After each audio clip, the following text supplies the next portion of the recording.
All right, welcome back to That's BS with me, Brian. Episode for real this time, 17. Pretty exciting stuff today. We actually have our first real guest.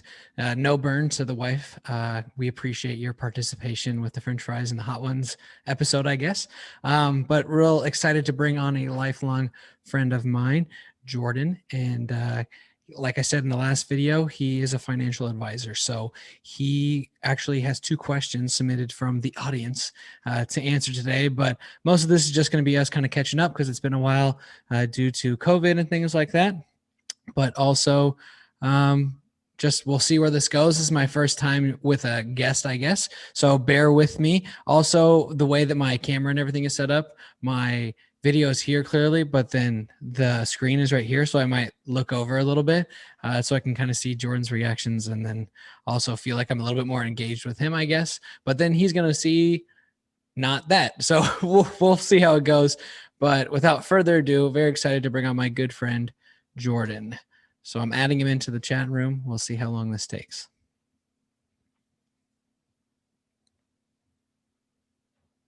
Awkward pause.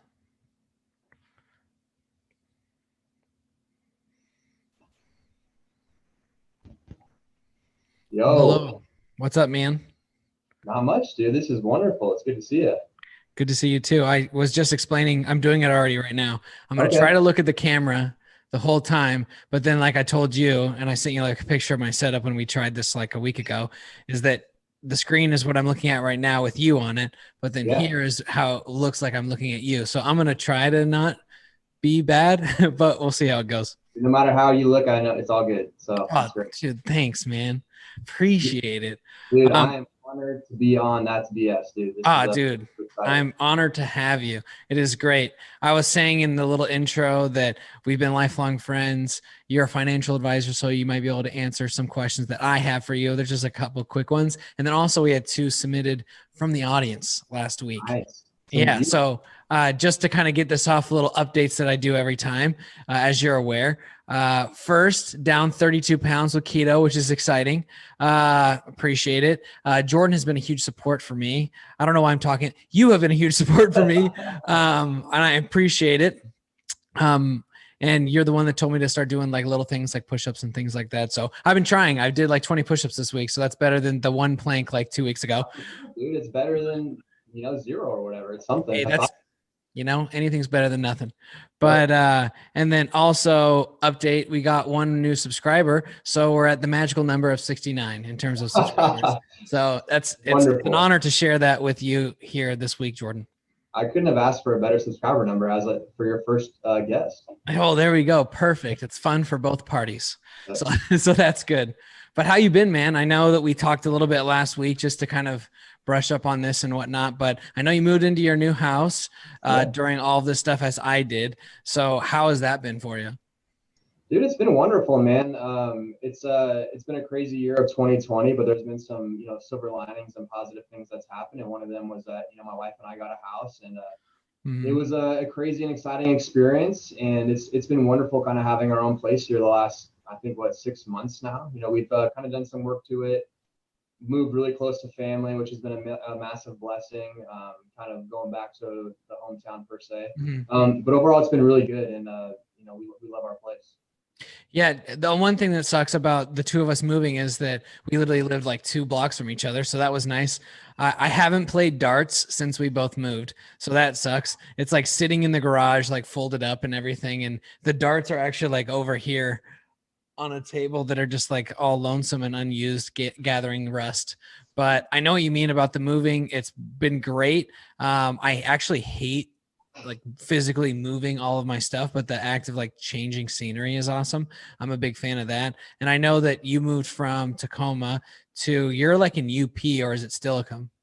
So it's like in Oakbrook and Lakewood area, but it's crazy because I kind of grew up around that region, but there's like this area of Oakbrook that, like, long story short, like in the Stillicum school district, it's kind of closer to the Stillicum side. So it's kind of tucked back a little bit as you kind of go down the road to head to Stillicum High School in the Stillicum region. But yeah, it's a cool little area. Yeah, I mean, the one thing that we're stoked about having moved, like when all this stuff happened, is that now that you can't do shit or go anywhere, at least we moved. So it's like a new a new thing, I guess, Yeah. since we can't really do a lot of stuff. But I'm going to new grocery stores, so that's always nice. I know you're probably going to Albertsons, the ones we used to go to all the time in high school. Yeah, so there's Albertsons, man. We'll do some Costco treks still, and if we're ever feeling fancy, we'll go to Whole Foods. So there's Yeah, there you go. The only thing that we do Costco is toilet paper, but you can't go wrong. yeah, exactly. There. The Charmin Mega Pack is the way to go. I love those bears. They really know what they're doing. Dude, But real quick, how's your guys' house coming along? I know you've done some projects good. and Yeah, updates. we did cuz kind of like you, and I mean being married, there's always an agenda in front of you about what she wants you to do. Yeah.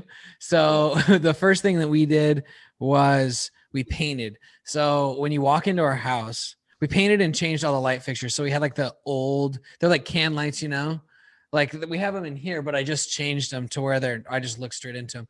They're LEDs and they're super bright and they're really good light. So I changed that, and all the ones that I could reach. There's two left that I haven't gotten, but I don't have an extension ladder for our like entryway, because we have high vault, like super high ceilings in the entryway, so I can't reach those. And that was not a humble brag, that was a brag. But we have to replace two of those, but I either have to like lean off the like ledge balcony thing and do it, which I'm not trying to die today, so I haven't done that.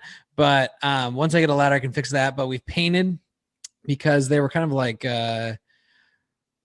sandy colors, but then I shit you not, no pun intended, our living room area was like shit brown, and it was really, really bad. So we painted that. We painted the kitchen, painted our like formal living room that is kind of like, at my mom's house, when you first walk in, there's the French doors and like no one ever goes in that room. We've only been for Absolutely, like yes. Like the one fancy birthday hotel party type. and like graduation. That's probably like the only two Perfect. times I've been in there too. Actually, I used to hide all of my money as a kid in there because I didn't trust banks. But I Clever, used to hide. clever. I used to hide all my money in there because no one was allowed to go in there. So the last place anyone would look for my stash was in that room. But we painted like our formal nobody goes in room, dining room and stuff like that. But then we remodeled a bathroom, and my dad and my brother Kyle, shout outs to you guys, appreciate the help. Because I had to buy. So, like under the sink where you have like the flush out where it should be like a very easily accessed place, not in a Yes, yes, random, half bath in your for sure. downstairs. Well, Yeah. ours is in the half bath downstairs for a pointless reason. So I had to get like several different like I literally bought 3 vanities. Fortunately, like Lowe's and Home Depot, if you return it past like the 90 days, you just get a gift card. So I was like, well, I'm going to buy a vanity anyways. So I just pretty much just like Goldilocks it in there until I found one that fit. And then we had to like Frankenstein the pipes, but we got it figured out and got it in there. Now all we need is a mirror and then we're done. So That's exciting. One of the cool things about, I guess, having a place is when you do something to it, in a way, for me, it feels so much more rewarding, I guess. Like when we were renting that house really close to you guys in Tacoma, we would make sure it stayed nice and kept up, and we would do some things. But I don't know, it feels so much better. Like you when we care came to about a it a house little more. yeah, we did projects and stuff. It was like, wow, this is our place. We're doing this too, So. Yeah, like when you're renting, because I remember that in college, like living with, I think it was 6 of us at one time for 2 years. It was like, all right, is it relatively presentable so chicks can come over? And then, and then once you like move out, and then like when Michael and I lived together in his condo in the North End, it was like, okay, is it clean kind of thing? And there's only like so much you can do really. But then once you have a house, it's like, okay, this is my house. This is a representation of myself. I don't have like a landlord. So however it looks or however updated it is really up to my discretion. So yeah, I know what you mean. You have like a little bit more of a, I don't know what the right word is. It's not like flair for it, but you care a little bit more. Yeah. And I mean, it's hard right now because you can't really have people. I know I was fortunate enough to see your house. You still haven't come to see mine, but once I pay off or pay for the dining room table or whatever, then you guys can come over for dinner. But or we have to sit, crisscross applesauce. But once we get that, then you guys can come over and check it out. But yeah, you definitely take a little bit more. There's the word, pride. You take a little bit more pride when it's your home. You want to know what's wild? Like one last thing with the homes is, I don't know if you feel this way, but like a lot of people in my neighborhood, their yards are super nice. Dude. So I've become like super big into like trying to keep my yard nice, because I don't want to be that random house that's like, oh man, their yard sucks. That just mails it in. Yeah, I know. Yeah. I know exactly what you mean. I feel that same way, and it pissed me off because right when like fall started happening, we started having like all the leaves came down or whatever. I raked up all the leaves and spent a whole morning doing it, which was like really like 2 hours. Absolutely your pain there, But man. I raked it up, put it in the bin, and then I came out the next morning, dude, and the same amount of leaves fell again. So I was just like, fuck it. And then now all the leaves are down, and then I got to do it tomorrow. I've been like putting it off. But I know exactly what you mean because we live in a really nice neighborhood now. And I know like Oak Brook, same vein. And we're in a cul-de-sac, and the house across the street from us has like a lawn service. And then the dude to the left of us like owns like 30 acres and like a construction company and all this stuff. So he's like crazy on top of his shit. And so whenever I have like a weed like pop out, I'm like, no, I'm like devastated. And my dad's like a super green thumb. So fortunately he's come to help me weed quite a bit, but I need him to come again because I'm starting to get like moss and stuff. But when we did move in, we had these like really ugly hedges and we tore them out and then put in like different kind, like French lavender. And then I think English lavender, to where they're like different colors, like one's purple, one's kind of pink. So it looks really, really pretty. But then obviously now that it's winter, it's like not, but it looks a lot better. I just know what you mean. You got to maintain it because then you don't want to be that guy in your neighborhood. But isn't your father-in-law like a landscaper? Yeah, I was just gonna say, man, it's been wonderful. We did a lot of good stuff over the summer when the weather was better and stayed by longer. Same. So we did a lot of kind of landscaping stuff, and man, his work meant a lot. So we pruned some things, did some things that I had no idea that we needed to do. Dude, right? Yeah, so it was wonderful. So I'm learning as we go. Yeah, I know what you mean. That's the kind of what it was with my dad. I mean, as a kid, whenever I wanted something, I like vividly remember I was like $100, or at least that's what I'm gonna tell myself.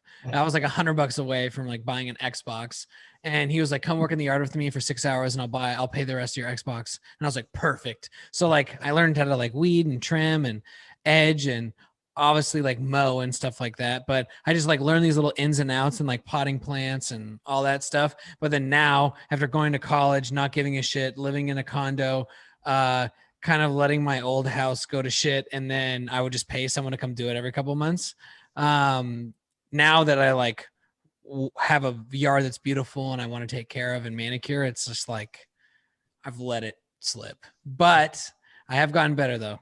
It's not like bad. Like I want to make sure that that's put out there. It doesn't look terrible, but it's like I could rake up a couple more leaves and like maybe weed a little bit more often. But we're learning. We're learning. Progress, man. Progress. Yeah.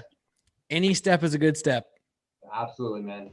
Or the great not poet, but the great philosopher Jordan Patterson, progress is progress.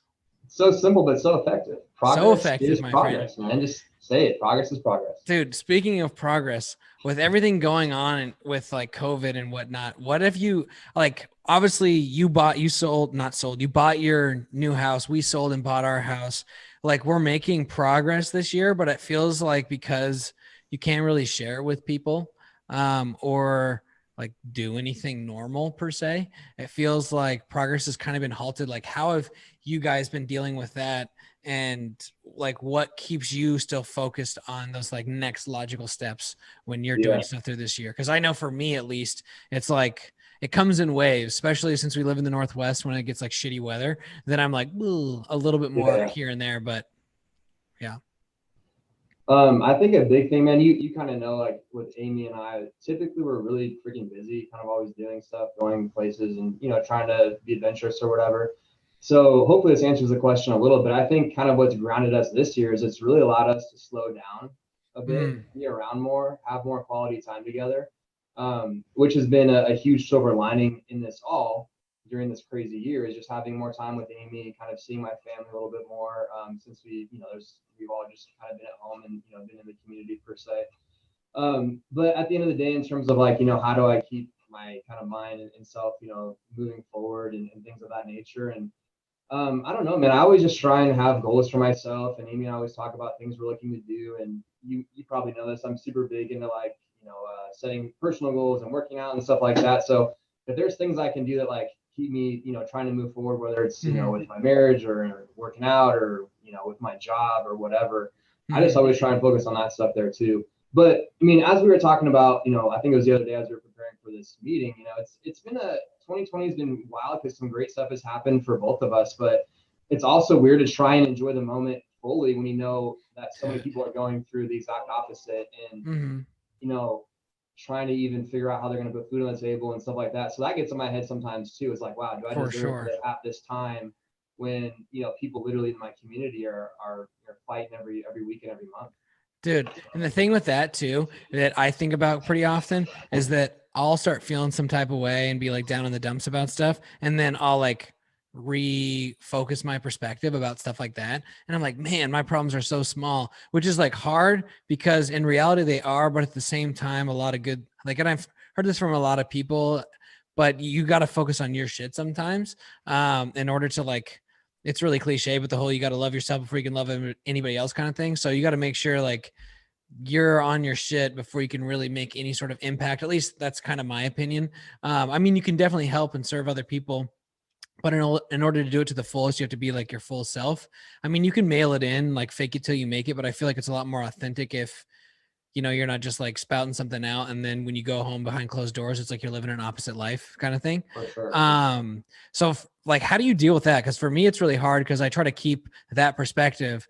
Like I'll be like, man, today sucks, I stubbed my toe going down the stairs. Obviously it's not as trivial as that, but like then something will happen to like a close friend, or you'll see something in the news that's, you know, upsetting, or, you know, obviously with that, like to your point, everything going on right now is super shitty. So like, how do you combat that? Or like, what do you do? Cause I know for me, I get in my own head about it and then I feel guilty about like, and then I just kind of like a downward spiral until I just like stop and go, all right, dude, just like figure your shit out. Or I just like get over it.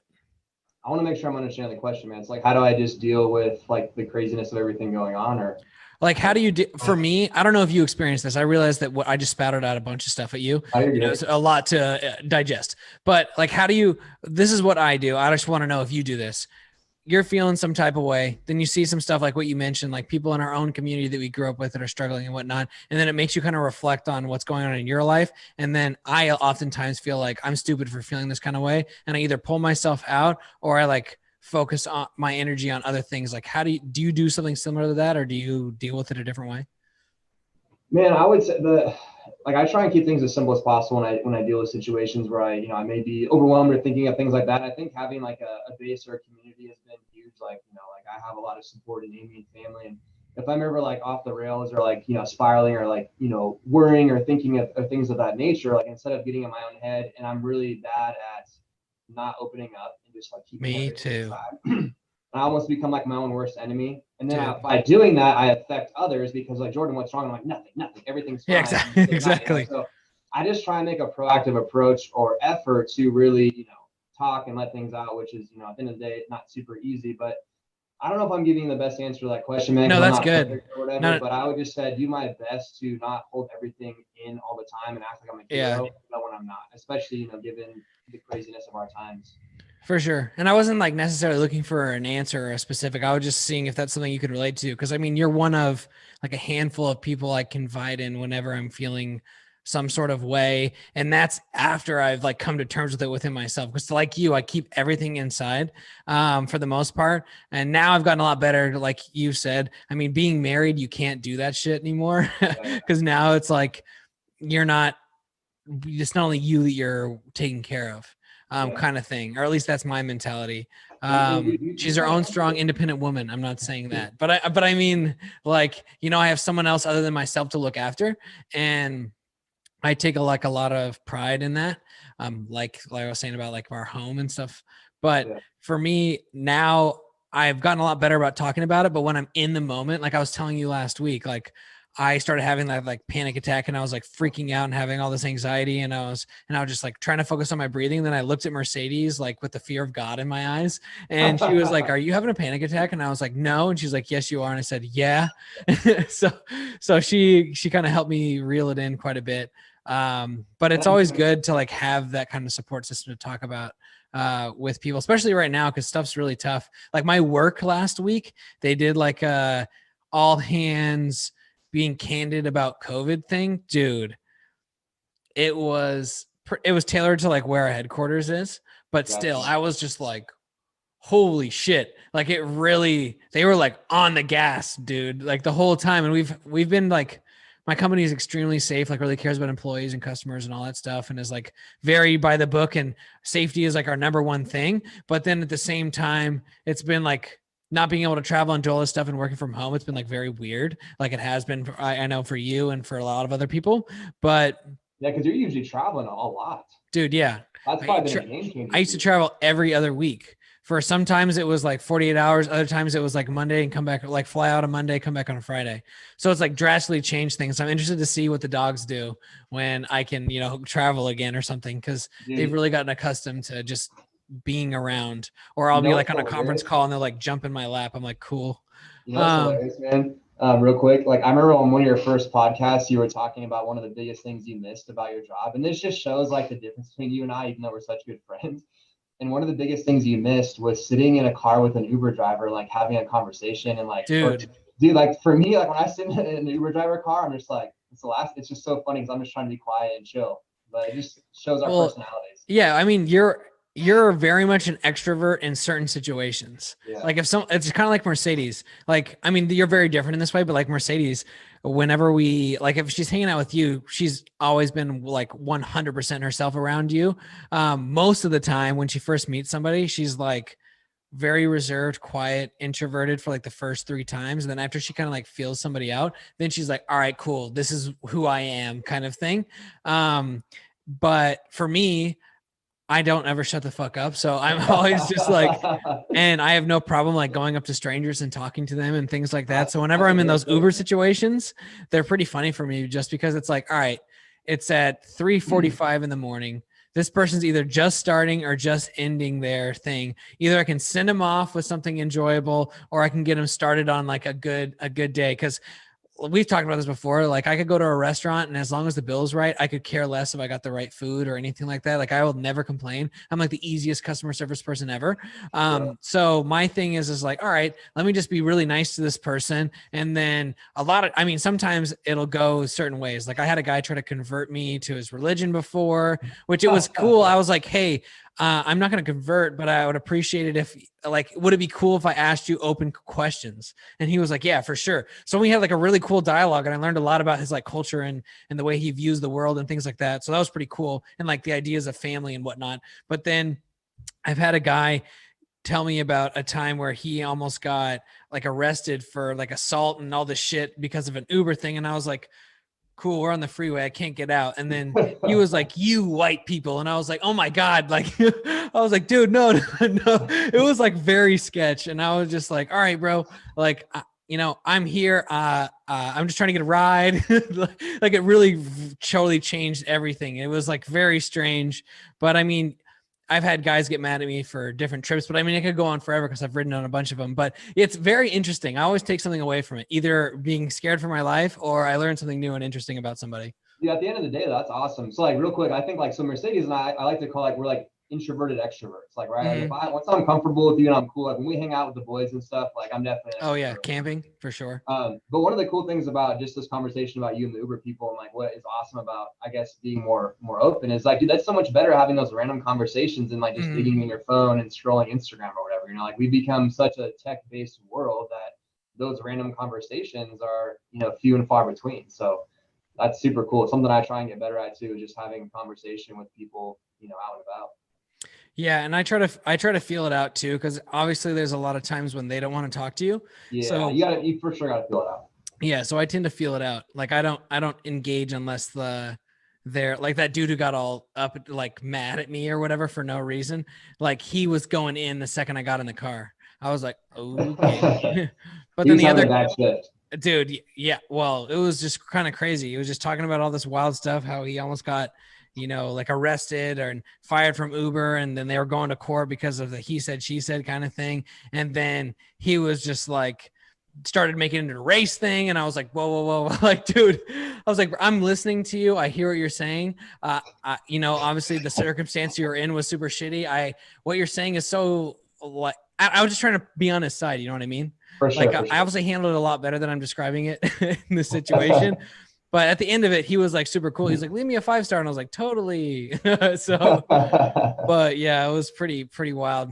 But I mean, I don't know. I think one of the things I miss too, just with all this stuff, is just like human interaction like that. For sure, for sure. Because I was like dropping off Mercedes' grandma at her cousin's house earlier this week.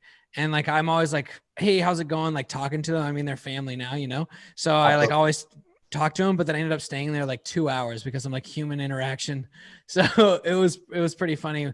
But that's one thing I like miss. And I talked about this on a couple podcasts before, like, getting my beard trimmed at the barber. Like I Dude, really the miss little that. things, man. The little things. Yeah.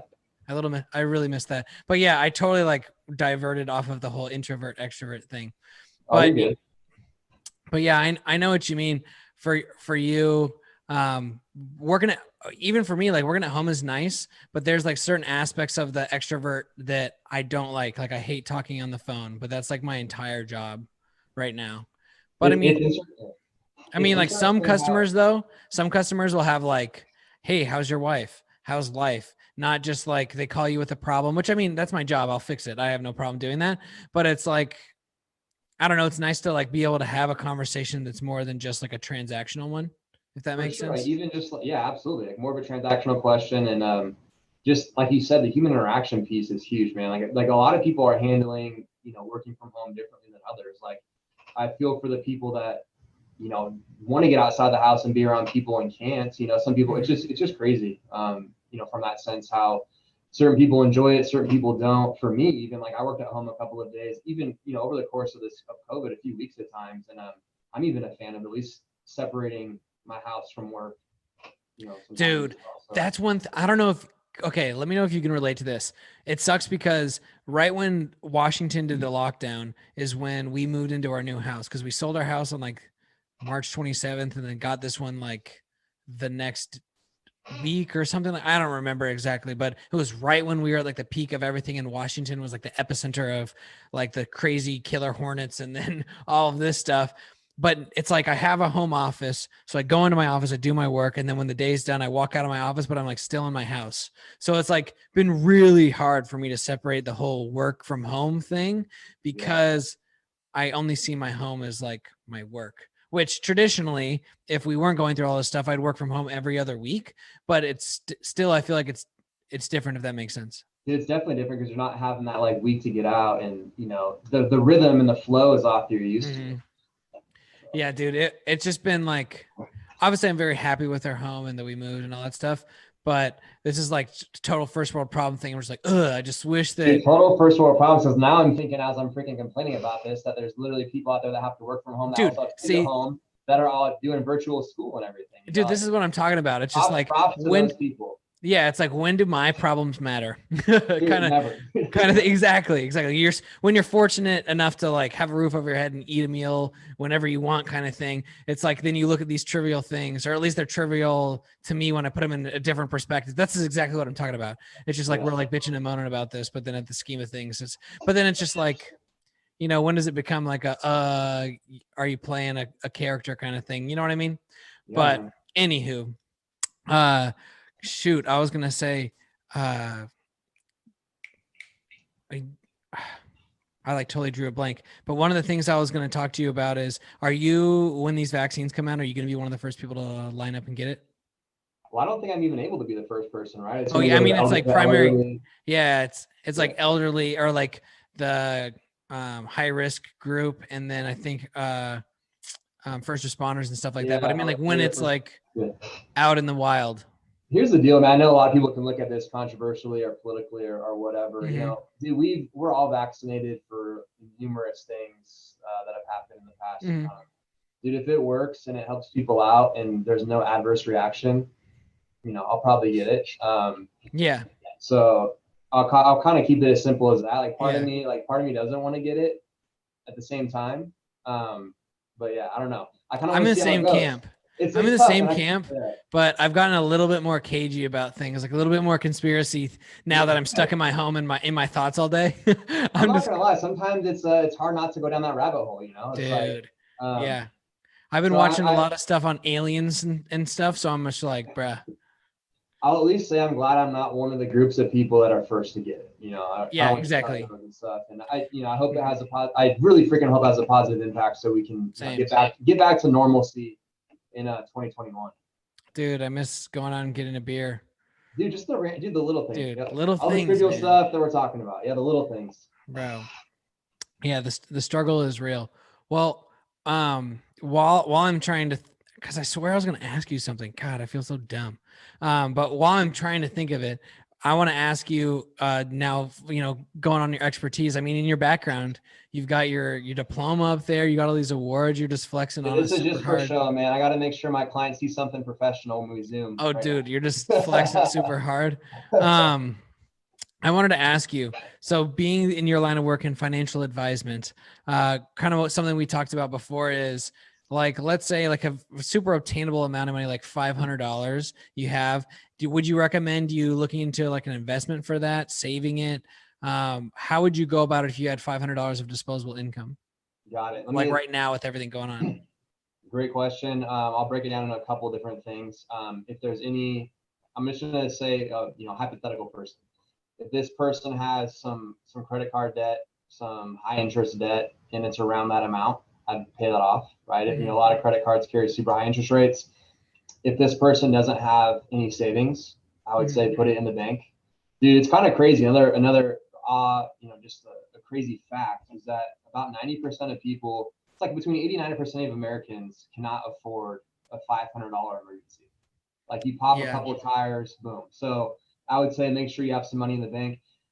If all those boxes are checked and you can actually invest, I would say invest in the most tax efficient way possible and without getting too complex. There are certain vehicles out there, like, you may have heard of like a 401k or a Roth IRA that give you good tax benefits. At the end of the day, if you could pay more taxes or less, most people would probably pick the option of less. And if this person is younger, I'd probably recommend they put it inside of what's called a Roth IRA and get good tax-free growth for the long term. Some people don't like waiting until the long term though. So there's other option you have. At the end of the day, I would recommend investing it in a way that's diversified and not trying to do like a penny stock or something super speculative. Making sure that money's working for you at the end of the day is what's best. I mean, for sure.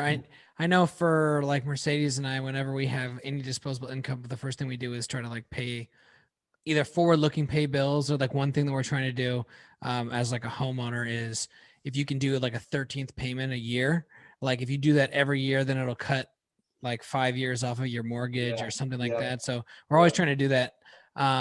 But okay, cool. And then what if you were able to double that and you had like $1,000 to where you could, take care of some of the savings like you're talking about, take some of the credit card stuff. I guess that kind of defeats the purpose of the question because you already mentioned like investing in something that'll work for you. But let's say you had $1,000. Is there more leeway or flexibility with those kind of investments there, or those kind of like future planning, or is that kind of like in the similar vein? It's kind of cliche what I'm going to say right now, but it really depends on a person's goals, right? Like let's just say I'm sitting down with you, Mercedes, and you didn't have a home, or you maybe had a kid or two or whatever, and you wanted to help them go to college in the future, or save for a down payment on a home. Another option, if you come across it, $1,000 is no chump change, and you could use that money to start saving for one of those goals, whether it's a down payment or helping kids go to college.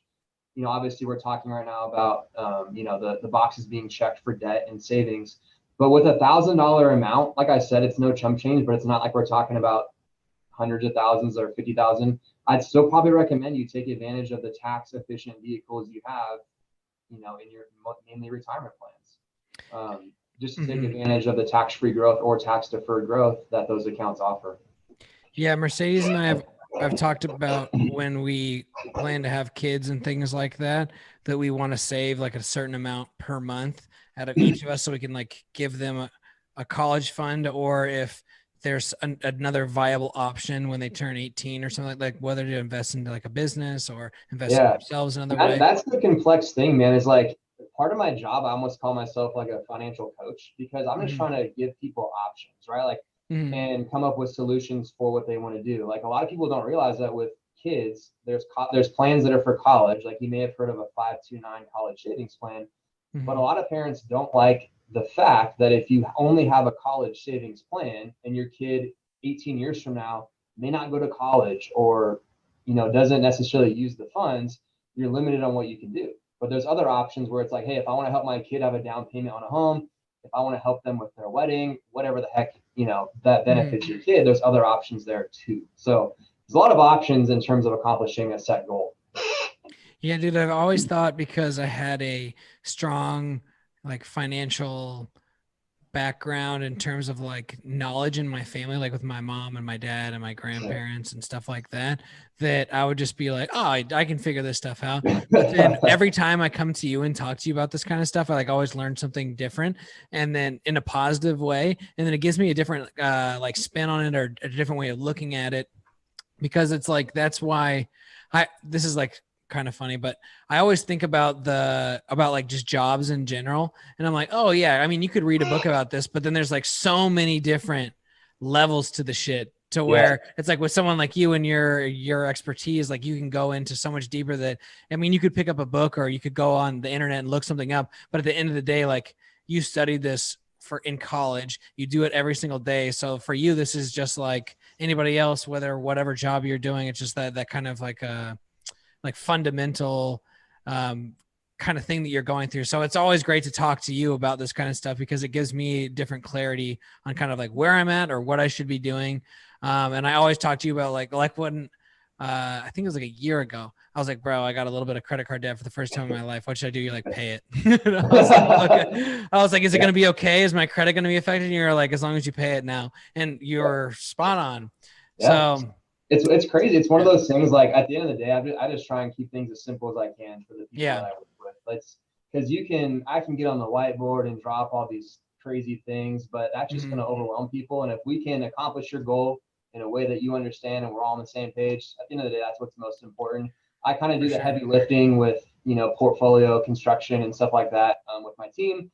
But yeah, so hopefully that answers those couple Yeah, questions. dude, super duper helpful. Because I mean, Mercedes and I are always looking at ways to like maximize our dollar, and Yeah, then we're obviously trying to do the build the savings. But then it's hard when you buy a house, and then like you, I know you guys redid your guys' trim and stuff yeah, like that. So it's always tough when you're trying to maximize your dollar, but also like maximize your happiness. If that makes yeah. sense.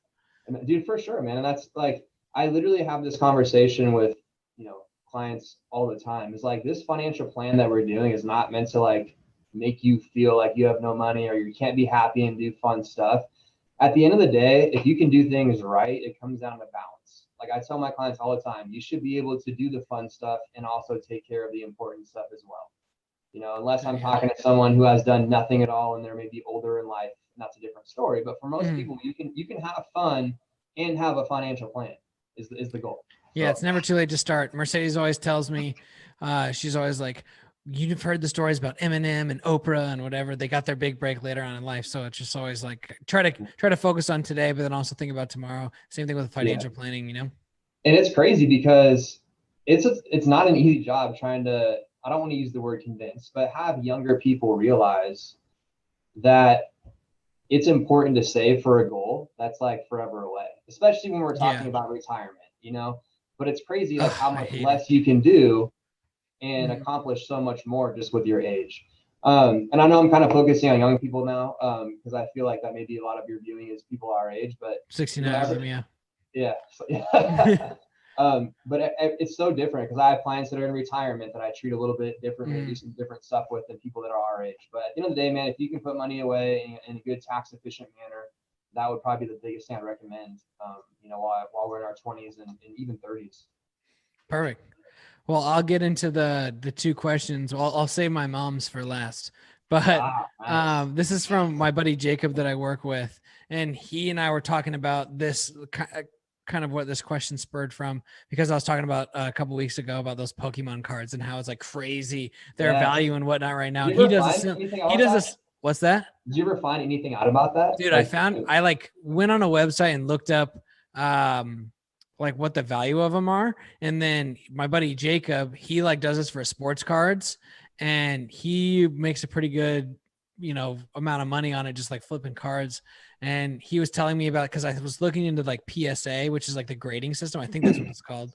But there's like a certain or whatever. It's a grading system. And then there's like you can submit them and they'll get graded. And if you get like a 9 or a 10 on like a super rare card, you could be making ridiculous amounts of money. Like I guess like Charizard cards can go upwards of like 50K or more, or $100,000. Like it's Wild, ridiculous, man. ridiculous.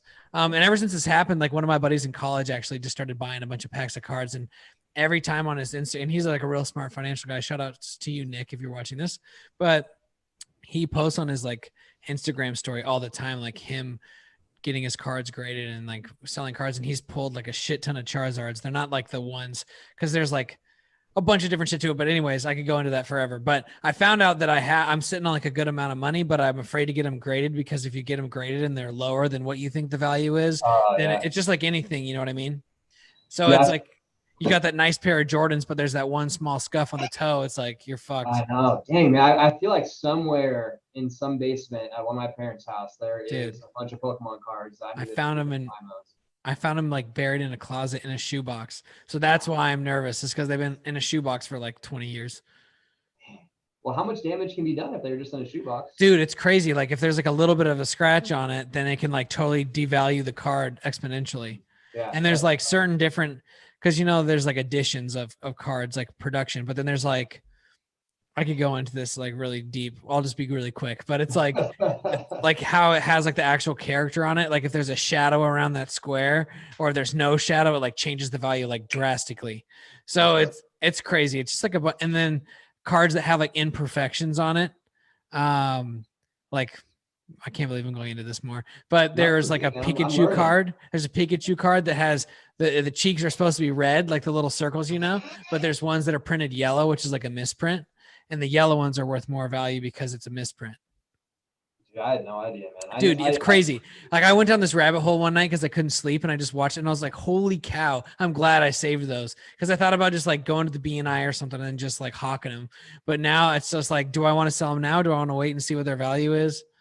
I know at one point, like I have a ton of sports cards too. Dude, me I'm too. Curious if I have any value there. Like I have some good autographs, some good rookie cards. Like I always thought, the Ken Griffey Jr. rookie card, bro, like where he's like he has the bat right here. He has the hat on. He's like 19. I have that. Man. So he looks like a baseball player. Yeah. I always thought that one would freaking blow up, but it hasn't ever really increased too much about yet. Yet. Yeah. Dude, I was talking to my dad about this. We'll get back to the financial question here in a second, but this is a question about cards. But anyways, my dad was telling me that my grandpa has like stacks and stacks and stacks of like Griffey rookie cards, Ichiro rookie cards, like all these dudes just mint condition, just chilling. And my dad's like, yo, let me get those cards. And I was like, yo, dad, let me get those cards. Cause I know my dad, I'm pretty sure, and dad, if I'm being incorrect, please correct me in the comments, but I'm pretty sure when he played for the Cardinals, he has like some signed Ozzie Smith rookie cards. Whoa, that would be dude. Yeah. And I know my grandma, like sports memorabilia is crazy. Like my grandma was at, I think it was PGA West in Palm Springs for like a celebrity golf tournament. And she was sitting on one of the benches, and then like John Elway and then Mark McGuire sat next to her, and she got autographs for us, for her grandkids or whatever. She's like, I think my grandkids like you guys. And they're like, you're the sweetest woman ever. And then signed like from Mark McGuire and John Elway, like separate ones. So I got to find those somewhere, but yeah, so super legit. But anyways, no more rabbit hole for this one. But my buddy's question is, any tips for folks like myself who are really bad at long-term payouts? So kind of to your previous question, slash short-term patience. I work in card flipping, etc. To see those quick wins. What types of quick turn opportunities are out there that you've seen stability in? I'll give an answer to this question, but I will make a disclosure up front. Like the quick turnaround, fast profit, high risk is not necessarily my expertise. Go to Ryan for that. Yeah, right. I mean, a lot of my clients are trusting me with like 80 to 90% of their life savings, and it's just it's too risky to have it be an individual for thing. Sure. So I will say there's always that small percentage of people who somehow figure out what your buddy is asking. The Bitcoins of the world, the penny stocks of the world, the next big thing, right? But there's a reason, speaking of card flipping at casinos, there's a reason casinos are so nice. It's because they take a lot of people's money who lose. I typically tell people, if I advise them, that if you're looking to make money super fast, stability is not going to be part of that Yeah, because answer as and by well. card flipping, he means like sports cards, like we were talking about. Like he Yeah. sells, not Yeah. gambling. But I know what you mean. I hate gambling, but I always go on like red, and if I hit, I'll gamble. If not, I'm out. But anyways. Yeah. But from like, because I'm kind of like in the investment, obviously planning world, it's, Mhm. it's hard for me to really give a good answer or good advice around that because I don't really know of anything without taking extreme amounts of risk or kind of being in that small percentage of people who just lands on this magical stock or find something before most people do. So I will say that one's a little bit out of my expertise. I don't have good advice about Mhm. what could be a short-term play with high reward without exposing yourself to a ton of risk. I do know some certain stocks this last year have blown up, like Tesla is one of them that comes to mind. If you would have somehow gotten into that company back then. But yeah, so not super good advice from my end on that question in regards to what you can do because there's really nothing that I know of that I know works and is surefire. Yeah, and I think that's part of it that's always hard is that surefire because for me that's one of the reasons why I hate gambling. Yeah. Even when it's roulette and it's like almost a 50-50 chance of hitting red or black, I just like still I'll play it once and if I hit it great, if not then I just keep the rest of my money in my pocket. I'm one of those people that's more of the long-term kind of financial investment people because Right. I can like see my return eventually, whether it's immediate or not. But it sucks sometimes when you're like, can't wait till that pays out. Can't wait till that pays out. And that's why I always go back to the simple word of balance, right? If your friend was sitting in my office and we were coming up with his financial plan, I probably would have learned that he is intrigued or wants to have an opportunity to make money in a quick manner. So I would say, hey, let's make sure that we have the right side of your financial plan. It's steady. We're trying to accomplish your long-term goals. But because you do want to have some money faster and take a little more risk, let's allocate some money to that because There you you go. want to do it and you're able to do it. So let's make sure you're taken care of for sure on your long-term goals. And at the same time, we can kind of allocate some money for you to be a little bit more aggressive and get a higher return. But that way, kind of both things are covered. Yeah. So just making sure you're looking long term while at the same time being smart with the risks you're taking instead of like, betting it all in black or There was a really famous investor, you may know the name Warren Buffett. what? Uh, he has a saying that the most surefire or best way to get rich is slowly, and Mm-hmm. Oh, that sucks. that may spark a nerve with a lot of people. But we're mainly referring to an investment standpoint. That's not saying you can't get a great job and make good income and all that kind of stuff. Get But an if you want, OnlyFans. yeah, if you want compound interest and everything to work on your side, it's hard to to not make that a reality with a good time horizon and a good investment vehicle. Yeah, for sure. I think that's good sound advice because it is so hard. I mean, everything is so moment to moment, especially with those like quick cash grab things. Like if you're one of those people that got on Bitcoin like super early, then you're making a killing. But if you're one of those people that are getting into it now, it's like you could, but again, to your point, it's a it's a long road ahead of you kind of thing. Because back in speaking of Bitcoin, it's starting to become really popular again because it's kind of going back up. I had a few horror stories of back in 2018, A Bitcoin few was what almost at stories? horror stories. Okay, that's Sorry. what I thought you said. No, it's all good. Back in 2018, Bitcoin was almost like at 20,000 a coin. It had really skyrocketed. Like literally everyone was talking about I it. remember. Yeah. Dude, I had a couple people that would tell like that were in my office freaking out because they took loans out, put it into Bitcoin, and then I think Bitcoin went from like 20,000 to like 5,000 or something crazy. Just super volatile, super risky, and it's just not a smart play to put precious money that you may need in that in something like that unless you kind of plan for it. That hey, worst case scenario, if I lose this, it's not going to affect my life or my future. Yeah. I was listening to Mark Cuban talk recently, Smart and guy. it was like with the tech boom, and then like the tech when the market crashed. Not, you know what I mean? Like back in '08, I think what it was. Yeah, the recession. Yeah. Yeah. He did something with like Yahoo or I can't remember what it was, but he was able to like dodge that because he was just smart and like looking at the long term and things like that to where he didn't lose his shorts. And now he's, Mark Cuban as we know him. Yeah. But um, it's always that whole get rich quick overnight thing is tough, but everybody wants it. It'd be great to win the lottery. Mercedes and I are always like, if we just, I don't know, stumbled upon like $1 million, like what would we do with it? But Dude, I mean, if there was a surefire way to get rich quick, dude, everyone would. No everyone one be would, rich. everyone would be Yeah. on the beach somewhere. Like, it's just. Yeah, I did recently. It's like a fun Christmas gift. I bought, it's a puzzle. It's, I'm plugging someone else, but David Dobrik, he's like a big vlogger on YouTube and things like that. I don't know if you've heard of him.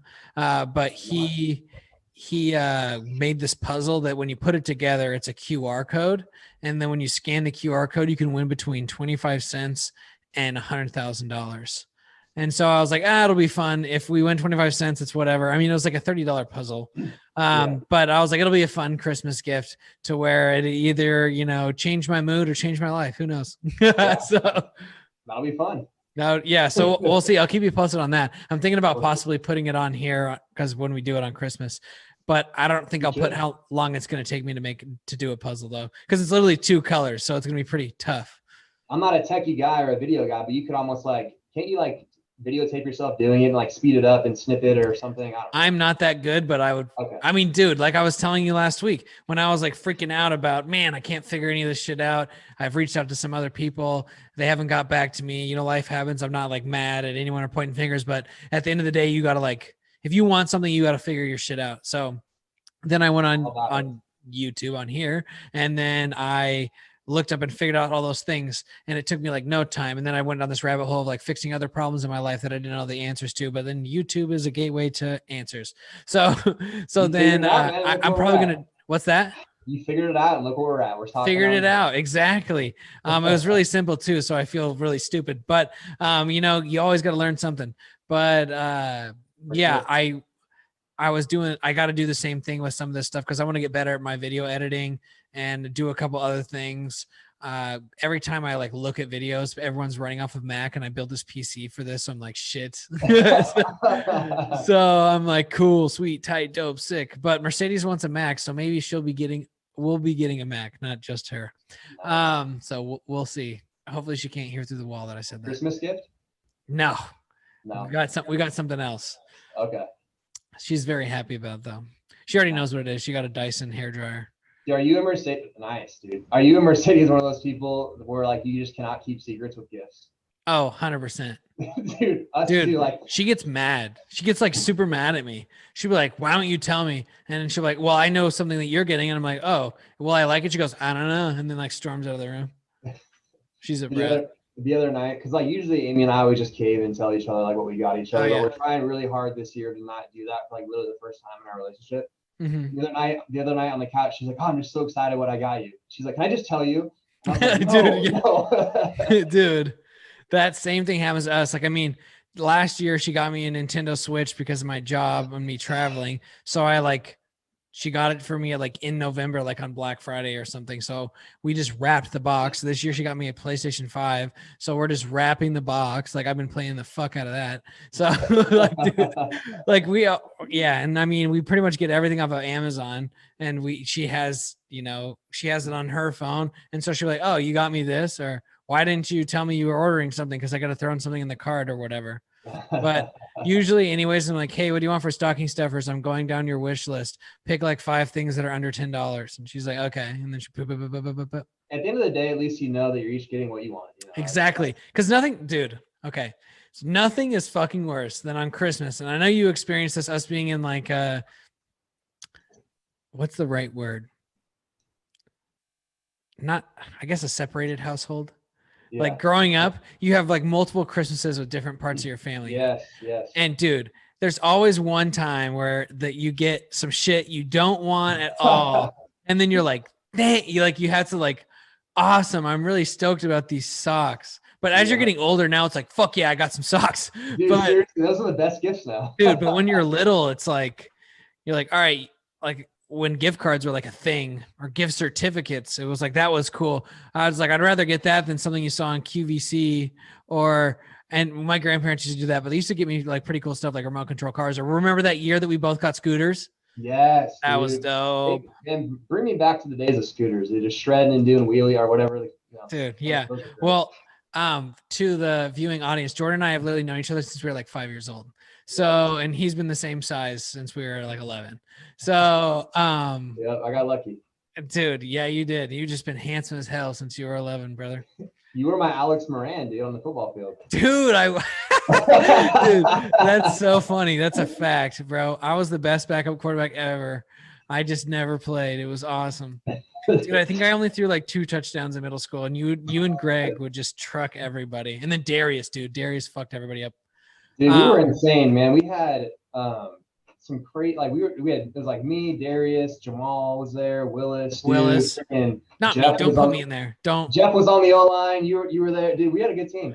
I was watching. Yeah, for Greg sure. Theo, yeah, good time. Dude, Greg was terrifying. Yeah.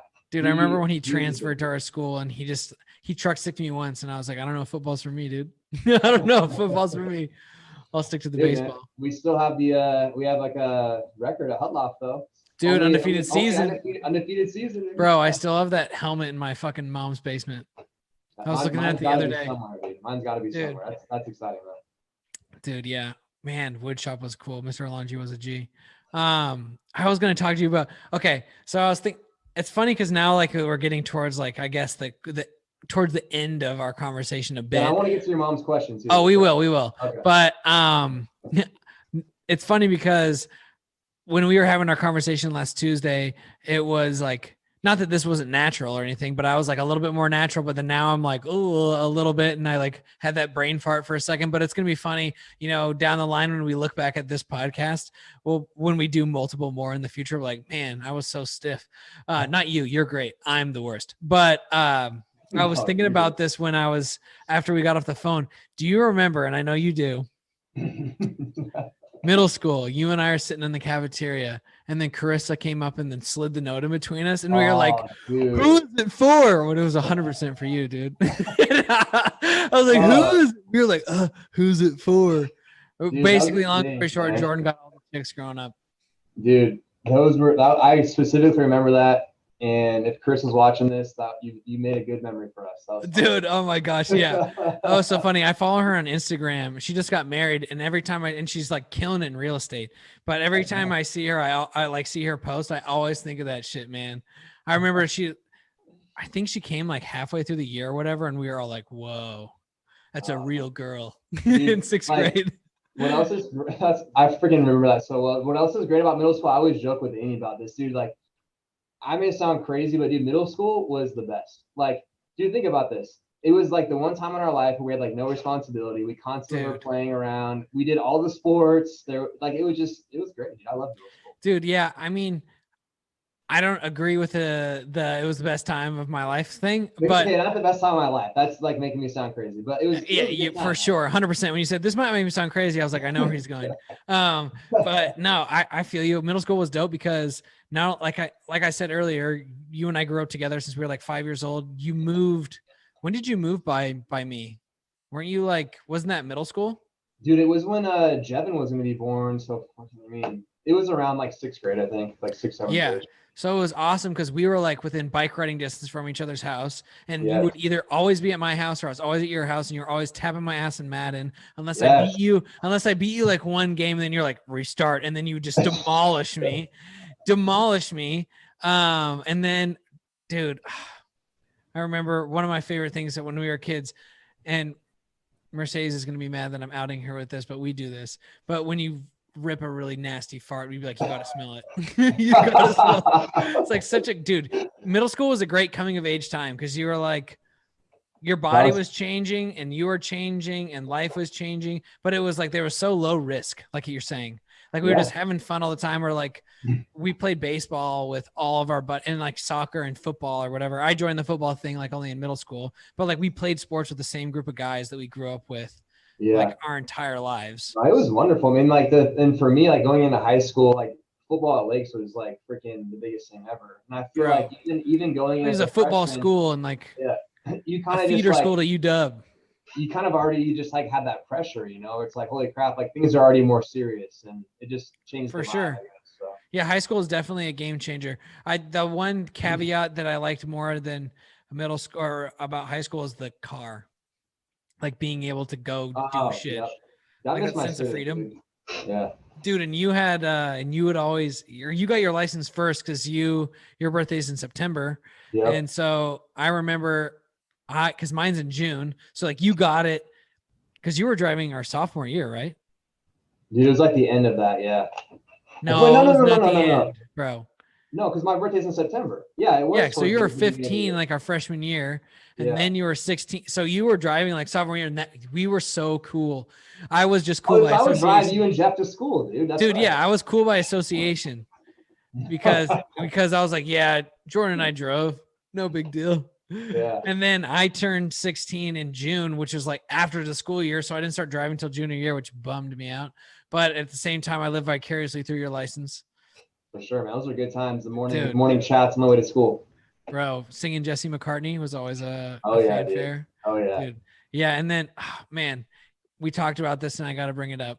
The best part about doing sleepovers was like when we were in middle school, was like our parents were cool with us. Like if they were gone for the weekend or whatever, they were cool with like me coming over and like maybe a handful of other friends that they trusted, and then vice versa for my parents, because we Yep. were virtually with each other like every day anyways.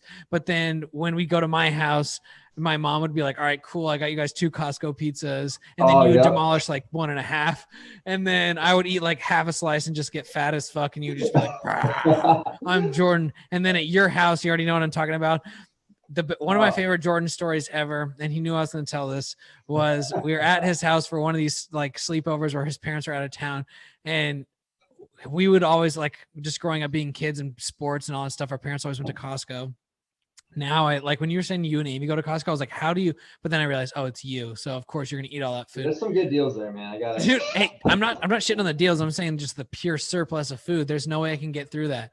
Like Mercedes eats like nibbles on stuff. Like she's a caterpillar, like eats a leaf a week. And then I'm like trying to do this whole diet thing. If I was living my best life, it'd just be like trays of lasagna all day, son. But calendars. But anyways, I remember you pulled out those teriyaki chicken breasts and you cooked like 10 of them. And I was like, bro, how are we going to eat all these? And he goes, we're not. There's 2 for you and 8 are for me. Dude, I was a growing boy, man. Dude, yeah.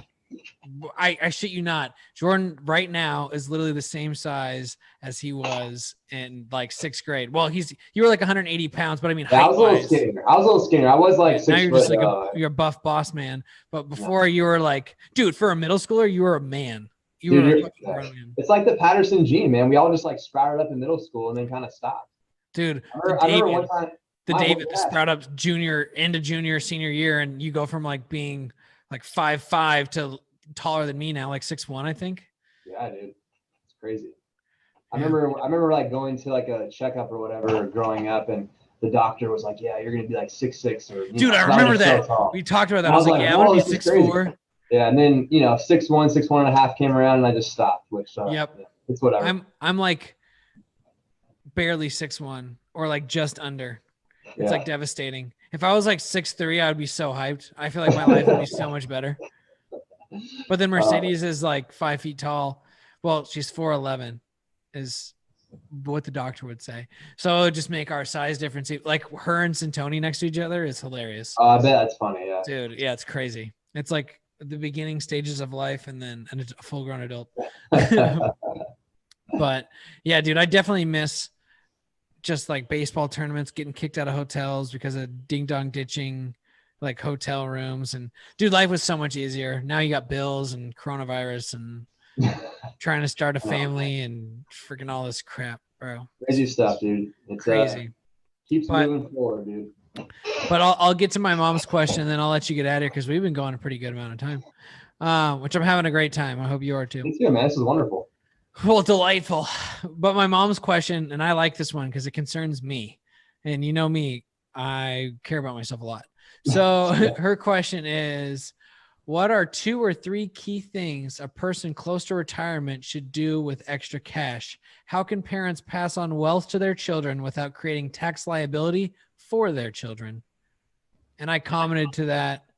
I'll be sure to ask this question as it is involving my best interest. If you have extra cash, give it to your sons. I'm just kidding. Dude, yes. Mom's going to listen to this, so perfect. Cool. So if you have some extra cash heading into retirement, that is not a bad problem to have. And I'll at least, just for the general public, I'll at least go through the same check boxes. I mean, if there's any debts out there that you can pay off and you have enough cash to do so, consider doing that. There's nothing like having no liabilities heading into retirement. makes you feel great. You have financial freedom. You're not worrying about paying creditors and things of that nature. On top of that, make sure you have adequate savings, etc. But one of the biggest benefits you have while you're still working as you head into retirement is a workplace retirement plan. So your mom as a teacher probably has like a 403b. That's like our version of a 401k. Mm-hmm. You cannot contribute to an account like that once you're retired. So there's an opportunity there to funnel some more money in there and get some good tax efficient growth. None of my clients ever complain that they have more money in retirement than less. So that's an option there too, is to, and the kind of the last thing I would recommend is if I'm talking to someone who's approaching retirement, they have some cash on the sidelines. It's hard for me to make a blanket recommendation on this, but if there's, if the cash you have on the sidelines is $100,000 and you have a mortgage that's like, maybe less than half of that or close to that, and it makes sense to pay off the mortgage, Mm-hmm. not a bad idea to do that too. Because if you can go into retirement by not having those payments, increasing your cash flow every single month, you're only going to feel that much better and more secure. On top of that, if debt's taken care of, savings is taken care of, take advantage of the workplace retirement plan that you do have, as you only have a few more years of taking advantage of that. So that's only going to build your retirement savings up, even better as you head into those golden years. So that's kind of the first question. The second thing for passing on wealth and in a tax efficient manner, this is a great one. This is something I deal with a lot. I'll go through three different things per se. A lot of clients or people that I work with or whatever, they, some people don't really like to think about like, wow, I need to be dead for this money to pass along. So there's this thing that is becoming a lot more popular called a living legacy. Like, what can I do with my money now in a tax efficient way so that the people I care about can realize it now while I'm alive and I can see them realize it if that's something that's important. So every single year, you're able to give a gift to someone. Okay. So you can give up to $15,000 to an unlimited amount of people. Mom. Yes. So for mom, for anyone else out there watching this, you can give up to $15,000 as the exclusion for the tax code right now for a gift tax. And that's free and clear of taxes.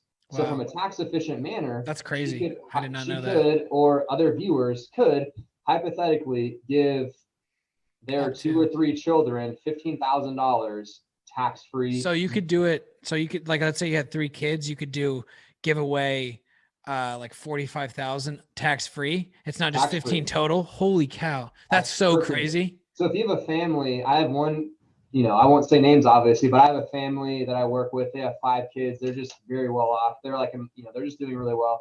And every year around Christmas time, they liquidate 60 grand from their account, and each kid gets 15,000. So if you're in a position where you have extra cash and you care, the second question she asked was about leaving a legacy. Mm-hmm.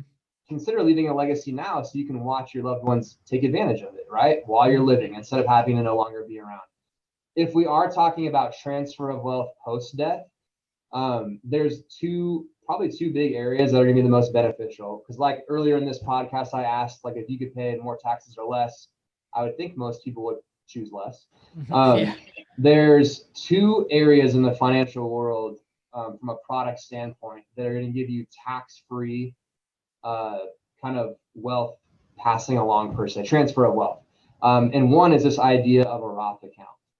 For viewers that don't know what a Roth account is, any money, once it's inside of a Roth IRA or a Roth 401k, once you take the money out, you don't have to owe any taxes to the government. It's a tax-free vehicle. The reason it is that way is because as you invest money into it, you're paying taxes on it now. So you pay taxes on it now, while you're younger and through your working career, et cetera, so that in the future in retirement, once you take money out, it's tax-free. So let's just say your mom or individuals out there have a lot of money that's not inside of a Roth account. What you can do is this thing called a conversion. And you can move money from a non-tax-free account to a Roth IRA, okay? So by doing this, once you move the money from a tax-deferred account to a Roth IRA through what's called a conversion, that money can now be passed down to, in this example, you, your brother, whoever else your mom wants. And upon receiving it, you both owe 0 taxes. It's tax-free upon transfer, okay? Whereas, I'm going to use a big example here. Let's just say that, a person had $1 million and it was not in a Roth account, it was in a regular tax deferred account. And let's just say upon death that the estate tax was, the estate was taxed at the 32% tax bracket. You can do the math. What's 32% of $1 million? 320,000. Right? Whereas if that, yeah, there you go. So that's a big tax liability. Whereas ideally, if passing on money in a tax efficient way, is most important. If that $1 million is in a Roth, you now owe zero tax liability on the transfer. Mm-hmm. So that's one way. Hopefully I didn't go down too many rabbit holes there. Oh no, that was easy to follow. A Roth conversion. The second one and most surefire way, and this is what I'm going to say next, is people hate talking about it, but it's a very important piece of a financial plan, especially if you want to, pass money down to heirs, is life insurance. Life insurance on top of a Roth account are really the two main vehicles that pass down to beneficiaries completely free and clear of taxes. So if I had $1 million of life insurance or 500,000 or whatever the amount was, and I had two kids and I wanted them to each get 50% of it upon Amy and I no longer being around far in the future, they would receive, say I have $500,000 of life insurance, they would receive $250,000 clear and free of taxes, no taxes owed, no matter what. So there's life insurance and there's Roth IRAs. Something that's not in my wheelhouse, this would be for an estate planning attorney, would be a trust. Mm-hmm. There are ways to have tax efficient trusts, but for the purpose of this question, I would say a Roth conversion or some kind of life insurance would give you tax efficient transfer of wealth. Well, perfect. Do you have any questions? Does that make sense? 100%, because I know well, it does for me, and I'm sure it does to my mom too, because she's always been pretty wise with her finances and things like that. Yeah. But yeah, that's something that you and I have talked about before, because I think when I was first working at Amazon, I don't work there anymore. When I was first working at Amazon, I think I had a tax deferred retirement plan. And then you're like, don't do that. You should do a Roth. And I was like, well, is it risky? Because what if the tax is less in the future? And you said, well, with a Roth, you can do X, Y, Z, kind of like what you just explained about. Yeah. So it's definitely something that I am familiar with. So if anybody, this is their first time hearing it, well, hopefully that's a value add to you, because that's something that you've advised me on for like many years. Yeah. Even when I left my first job out of college, my first real job out of college, like working at Enterprise, slanging rental cars, you were like, because I couldn't convert one of my retirements, I can't remember. And you're like, I mean, it's not going to hurt you anything to sit it there because you don't have to lose any money, or you could try to convert it into a Roth or do blah, blah, blah, blah, blah. So you've always been a Roth man. So for me, I could probably get out an Excel spreadsheet, do some break-even analysis, but at the end of the day, it's hard to argue against not worrying about taxes for a huge piece of your financial plan in retirement. Mm-hmm. And if you think about it, man, say an average person retires at 60, I'll use an example of 65. And let's just say they live 20 to 30 years, right? In that period of time, there could be numerous changes of tax rates. It could be low for a certain who is ever in office at a time. It could go high, whatever. But at the end of the day, like if we know we're not going to be worrying about taxes in the future, maybe you can save taxes by having it in a tax deferred account. But what if you get to retirement and tax rates are super high? Yeah. It's just, for me, it's just like, it's a bulletproof strategy to make sure that a huge piece of the puzzle is tax free. And especially for people who care about passing money on. I mean, if you inherit a tax deferred account, it could be a pretty big tax liability for an individual, for sure. So like I said, if you inherited $1 million tax deferred account, you would have to owe a lot of taxes on it. It would probably be in the hundreds of thousands of dollars. So that'd be fun.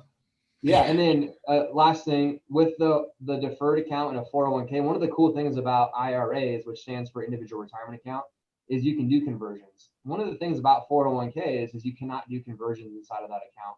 So for younger individuals or even mid-career individuals, if you change jobs, consider the idea of an IRA and potentially converting it. And it's one of those things that's hard to give a blanket recommendation. I'm just giving overall advice. But a Roth is a great way to ensure that your money is, free and clear of taxes. I have had some, glass half empty people, I guess, where they say, Jordan, what if when I'm in retirement, the government starts taxing Roth accounts? And I would say, it's hard for me to give a specific answer to that, but that would mean you're taxing the same dollar twice, and hopefully that never happens. But overall, the Roth is going to accomplish a tax-free growth and passing of wealth. Mm-hmm. Well, I I'm a won't huge get in. rock fan. Yeah, I won't get into that can of worms because that's something that no one can predict, Yeah. at least to my knowledge. But that was super helpful. I really appreciate it. If one of the 69 viewers wanted to reach out to you and get some financial advice, how would they reach you? Good question. I'll probably I provide my personal email instead of my work email. So I guess my email will be the best way Okay, I'll possible. put it up on the screen. Yeah. You'll. JKP I just said I'd 489. put it up. Yeah. Okay, put it I up. just said I'd put it up, so it'll be there. While I'm shaming you right now for you trying to spell it out, it will be displayed on the screen. Perfect. This It'll entire just make it time that much that better. I'm talking shit, it will be up there That's just to gonna be spite you. hilarious. That's gonna be hilarious. And now it'll be gone. But yeah, I'll go ahead and put that up there because I mean, Jordan's obviously been one of my lifelong friends, but he definitely gives sound advice. So if you're ever looking for any financial advisement, I would highly recommend him. Even if I just didn't know him the way that I do, he takes everything in his life super seriously, not in a bad way, but he gives himself like 110% to everything he does. So, you know, he's always looking out for your best interest. Appreciate that, man. You're gonna make me blush. Dude, I hope. That's what I'm hoping. Well, hey, man, I appreciate you answering those questions and getting a chance to catch up. I hope, you know, in the future, I will be a much better host. I think this is a great first run of things. Thank you for helping me kind of kick this off and being the first guest of the That's BS podcast. It means a lot to me, man. Is there anything else you would like to say, plug, or whatever before we skedaddle? Not really, man. I'm just like I said, I'm honored, and it's been a great time talking to you today. And I'm super stoked you took this leap to start That's BS, and I'm excited to be a super small piece of this puzzle and watch what it will grow into over time. Well, thanks, man. I really appreciate it. Like I said, we'll have you on here in the future for sure. And then, yeah, man, with that being that, I appreciate it. I will talk to you soon and we'll catch up over text or whatever and figure out dinner once I get this dining room table situation figured out. But thanks, Sounds man. good. I appreciate your time. Absolutely, dude. We'll talk later and miss you more. Oh, miss you more. All right, everybody. Bye, dude. Miss you guys already.